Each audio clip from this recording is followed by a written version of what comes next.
Good morning, good afternoon, and good evening, ladies and gentlemen, wherever you are in the world. Welcome back to The Caring Economy with me, Toby Usnik. Today's guest is a colleague, a woman I've known for a few years now, Majken Gilmartin. She is an incredibly accomplished athlete, which we'll talk about throughout our interview, but also an entrepreneur and a do-gooder. She is the founder of the Global Goals World Cup.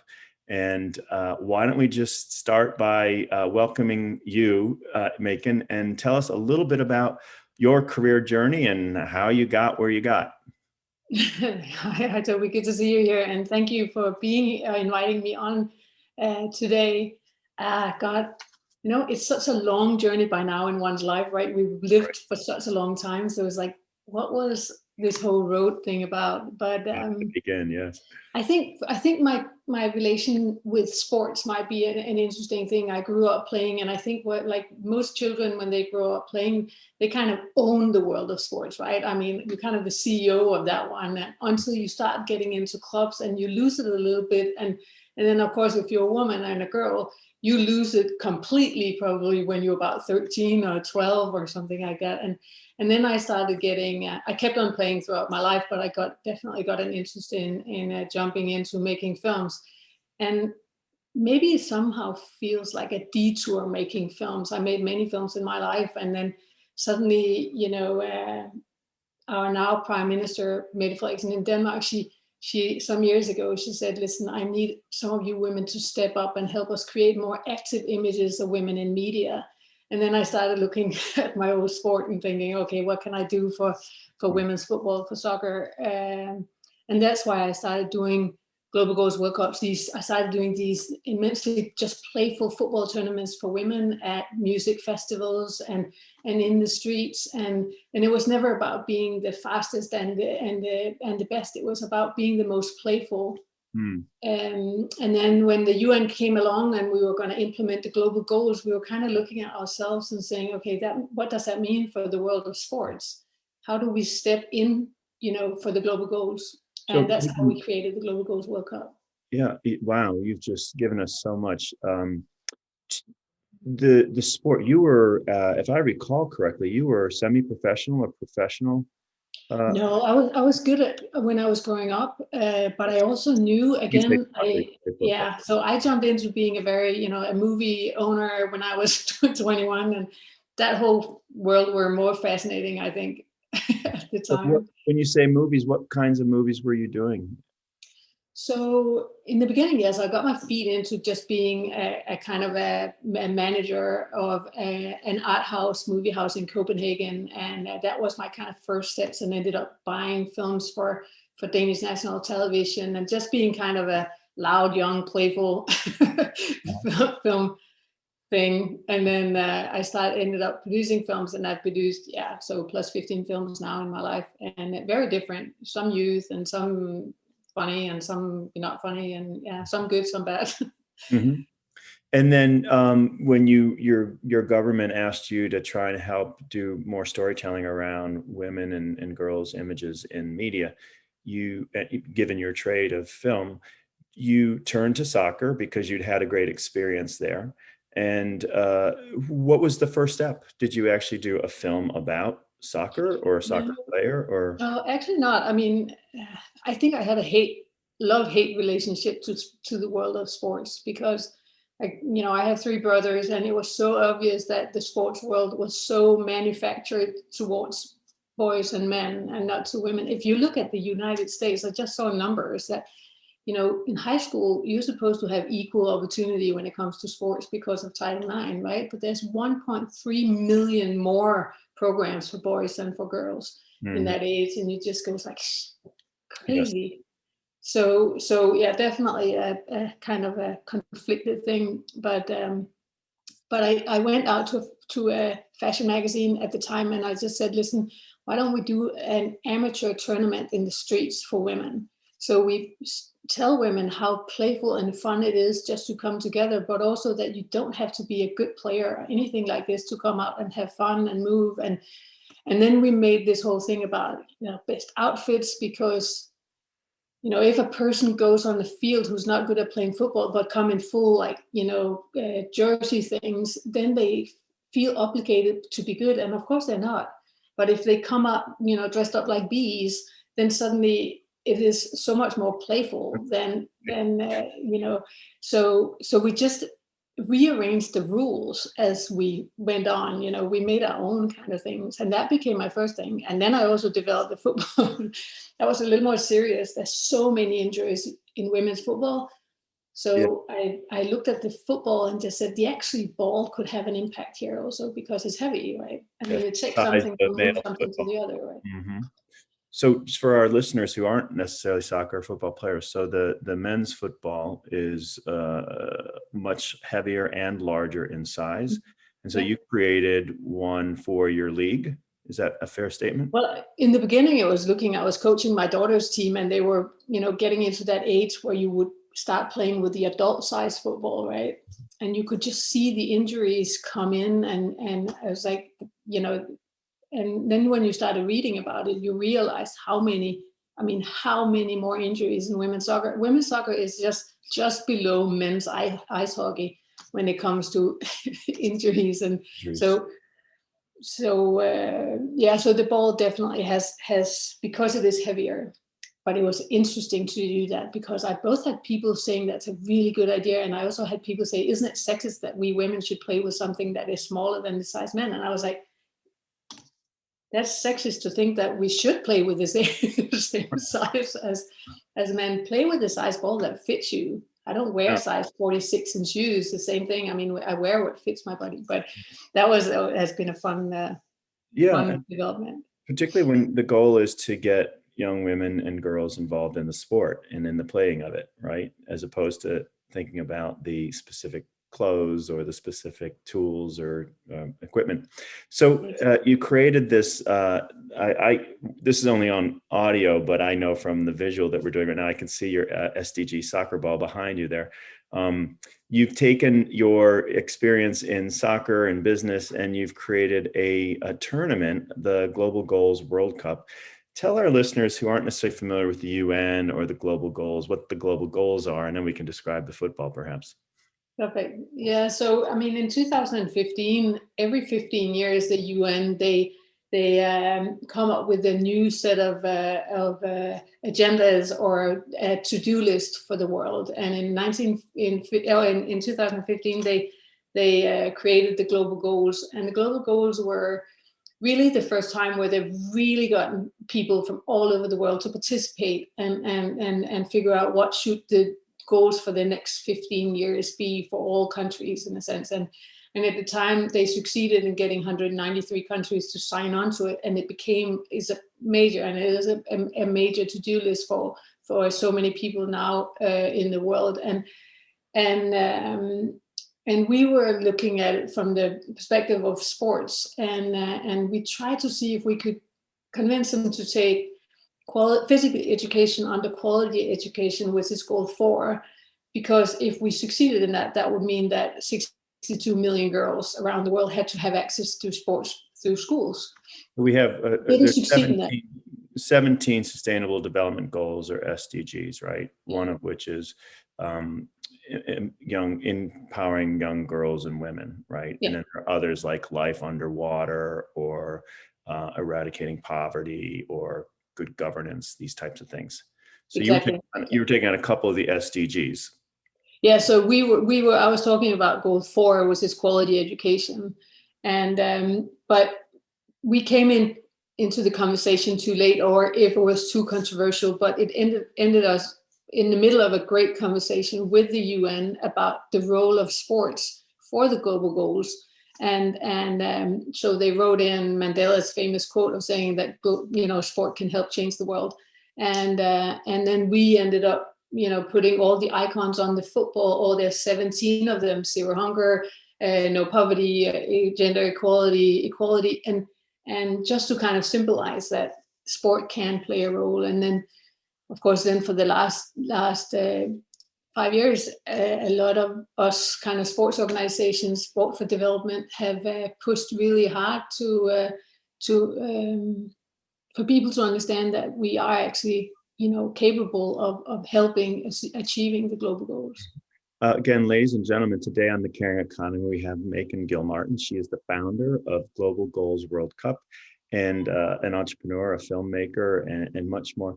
Majken, when you have the SDG soccer ball, you basically have stitched together the leather pieces such that each of the 17 SDGs is represented, and you use it in your tournaments. So talk to us a little bit about the World Cup tournament. You've been organizing these real competitions, right, between teams that are based on specific goals.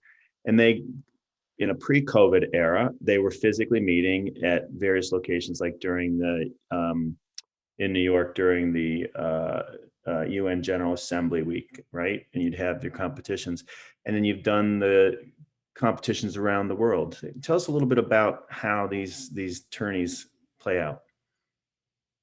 Yeah, it's a new World Cup. That's our goal. Our goal is to have a World Cup where it's not just a few places a year, but it's in every country possible in the world. So we are close to where the women live. It's for amateur women, and we have played around with the rules and have created a play method, because it's really in the sense of saying, how do we get a women who doesn't value sport, doesn't care about it, or just getting everyone to come out and play football. So you have to pick one of the global goals, and you have to do an activation for that. So you kind of get ranked by the activations that you do for one of the goals leading up to the tournament.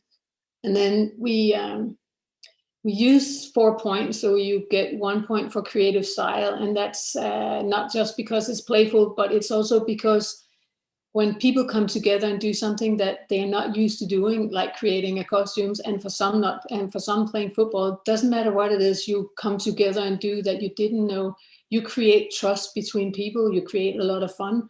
And that is trusting also helps you dare to speak up. So to speak up about the changes that you want to see.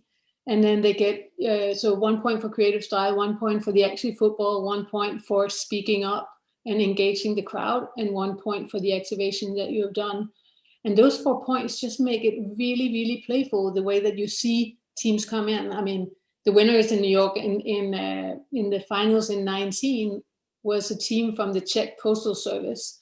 And the Czech Postal Service, they were women just, behind the counter selling, stamps, coming together.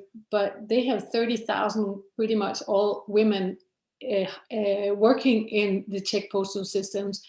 And they did a campaign of getting Doctors Without Borders to come and test the women for skin cancer and breast cancer. And they found in the first testing, they found 273 women that was affected somehow, they didn't know. And then they changed the rules within their company of how do you react as an organization when somebody gets cancer or conditions. And so seeing a group of 8 women, coming together who didn't play sports before, but then suddenly have the influence of the 30,000 employees in their own organization, and of course, people around them. It's magical to see the effect. And I'll always say that. And a healthy person, or not healthy, but a physically active person has a really great ripple effect, because it affects, you do it with someone, or you influence them, but it also says, statistics says that if a woman is active, there's a 98% chance her children will be too. Yes. So that's like spam right there on the health health goal 3. So. I'm with you. And at a minimum, we should all try and at least walk each day if we're capable. And it's such a mind clearer. So when you go around the world, Majken, tell us a little bit about maybe some of the bumps or the joys you've discovered when, maybe you're in a country where young girls and women haven't been afforded the opportunity to be active in sports or recognized for that athleticism. Or how does it play out from one country to the next? I find the women are amazing all over. It doesn't matter if it's refugee women in Jordan or old women in Uganda. I mean, it's the same desire to create a good sustainable living for the surroundings, to be part of something, to be in their community, to be present in their community, to have, a voice and a saying and an influence that their family will thrive. And it really doesn't matter who I meet, that plays out the complete same way. And then of course there are very different policies within countries, but there's no country that doesn't have a play gap. Mm-hmm. All countries have more programs for men and boys, and there's of course also still some countries where the whole thing about women being physically is culturally really not looked upon as a thing to do. Things are changing. I mean, we're working in the MENA region, so we're doing a tournament in Jordan where we're working on right now, and then we will be going to Morocco and Saudi Arabia, and equally the three countries are different. I mean, 5 years ago you couldn't play sport as a woman in Saudi Arabia, and now the whole thing is opening up, and it's magical to be part of. Yes, seeing really it. amazing. And I like to think with any kind of work that we're doing around social impact, it's not there's not really a point of arrival, right? It's a constant discipline, like sports itself. The more you play, the better you get at it. The stronger you get, the more nimble you become. So I'm glad to hear that. Tell us a little bit about disabled girls and women. Is there a place for them in the Global Goals World Cup? Yeah, anytime. It is actually quite grateful because we are a World Cup that changed the rules of a World Cup, right? So, and added rules. So we had, we have had people that are deaf, that are blind, that are amputees, that are in wheelchairs, and we just adapt to the situation they are in when we play the games. So they enter the tournament like everyone else, and then when we had deaf players in Uganda, we had a ref that knew how to ref those type of games, because that is a different way of communicating, and we had them join. And when we had a full team of amputee teams in Kenya, and they didn't win any of their games, but of course they got really far. Yeah. They got to the semifinals because they had the entire Paralympic world behind them, right? So in the crowd Right. point, they really scored. Awesome. Really awesome. Big, but yeah, everyone is there. I mean, the grandmothers in Uganda, they made it to the finals, and they were, they're literally grandmothers, and they started practice some months before and the tournament, and before we were done with their tournaments, we had a team of grandmothers, their daughters and the granddaughters, and Yes. they were playing. The grandmothers were playing for decent work and economic, because they were concerned about their own daughters, who was in their working age, right, getting jobs. And the mothers, they were playing for zero hunger, because their concern was about being able to feed their kids, right? I mean, so interesting. I want to ask you one more question along these same lines, and then we'll go over to the business sector. Just in terms of transgender youth, we're seeing more movement now here in the United States of governments and communities looking at whether or not transgender youth should be able to participate in the gender that they present themselves. And I wonder how the Global Goals World Cup approaches transgender girls who want to participate. Are they welcome? I think that for some it's definitely a complex question, but for us it's for everyone can play in our tournament, because we have 4 points that equals out. So it's never just the most physically or best player who wins our tournaments, right? Creativity and somebody who's been out picking up 400 or what was it, 340 ton of garbage, right? I mean, they get high points. That's awesome. So that is not an issue at all. Great. Ladies and gentlemen, stay with us. We have Majken Gilmartin today, from the founder of the Global Goals World Cup. Welcome back. Majken, I want to ask you a bit about the role of business in society. You've been a businesswoman yourself. You come from an incredibly, if not the most progressive, a progressive country, Copenhagen. How do you view the role of business in society, not just for Global Goals World Cup, but in general?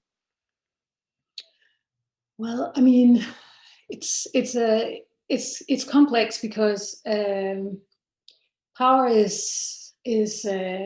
plays a big role, and we have this idea of what power looks like, and I think so. Either do you play into that type of power, or do you, because when you build something and you construct something, or you run a company, there's a level of power that, do you use it or do you not use it? And when you don't use it, how many more months or years is it going to take for you to kind of race together with everyone, locally and globally? So I think that the whole challenge of power, of saying, is it wealth?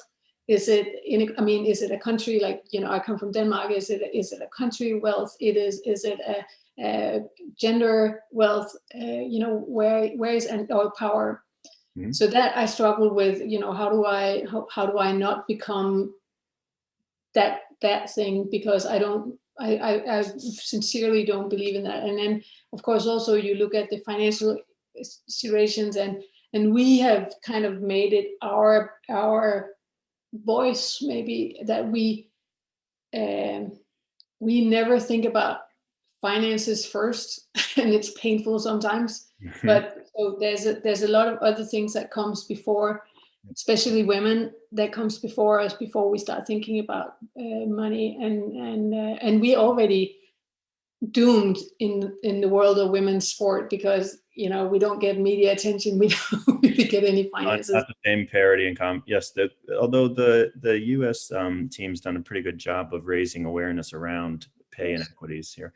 So are there some brands that you've been really proud to work with, some from the private sector in Global Goals World Cup, and you want to give a shout out to? Many. I think that the ones that also makes teams in our tournaments, and that could be small and big companies, but that they make a team of 8 women, or the women make their own team, right? And like and the Postal Service, yep. Yeah, like the Postal Service. Like right now in Jordan, there's a team from one of the banks, and they have taken all the plastic credit cards, thousands of credit cards, and they've turned them into jewelry. And it became during the pandemic, it became a whole thing of them getting the entire bank involved and their families involved in making these jewelries. And then it became a social enterprise for some of the refugee teams playing in our tournament as well, for them to sell these products. And the whole way of a company that gets behind their team, give them, let them go and practice and play and activate within their working time, and be proud of them. I think they just really also see how much these women can do for an organization. So I'm just really proud of them for doing this. And then of course also proud of UN to join along with us and saying, listen, we'll be a global partner, and we're still a tiny little thing in the world, right? We're doing our 16th tournament in Jordan these days, so and we want to play in all 193, so we have a way to go still. Yeah. Has there been any great memorable brand at one of the US tournaments that you've seen? What has been the US? I have to come back on that one. Which one? Because for me, of course, I remember you had the tournament a couple of years ago over at Hudson Yards, and I'm not sure which teams came forward from where, if there were any that sort of popped out. It's fine if you don't. I was just trying to think, for our US listeners, it might be fun if there's a brand they heard of or really clever. Well, now I'm just going to talk to all my US listeners and saying, hey, do we need US brands for when we come and play? We play the finals in New York every year, and of course that has been challenged tremendously because we couldn't play last year, and I'm not even sure if we'll be able to play this year, because that also means bringing teams in from around the world, right, to play in the finals. Yeah. So, well, tell us for when we are beyond the worst of COVID, hopefully sooner rather than later, Majken, how does one get involved? What's your URL? What's your social, your hashtag, so people can follow you and your Global Goals World Cup? Yeah, so I mean, we call Global Goals World Cup, and then short is GG, Global Goals, and WCUP. So, and that's all our handles.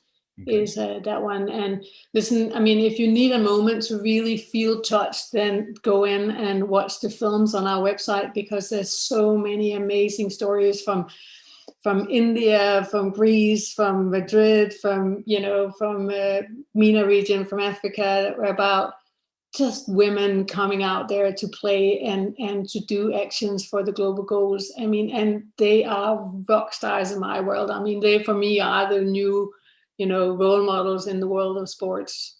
So exciting. Again, ladies and gentlemen, I wanted to thank today's guest, Majken Gilmartin, for joining us. She's the founder of the Global Goals World Cup and a friend and a wonderful colleague. Majken, thank you for joining us on The Caring Economy. Thank you so much, and good luck, and take care, everyone.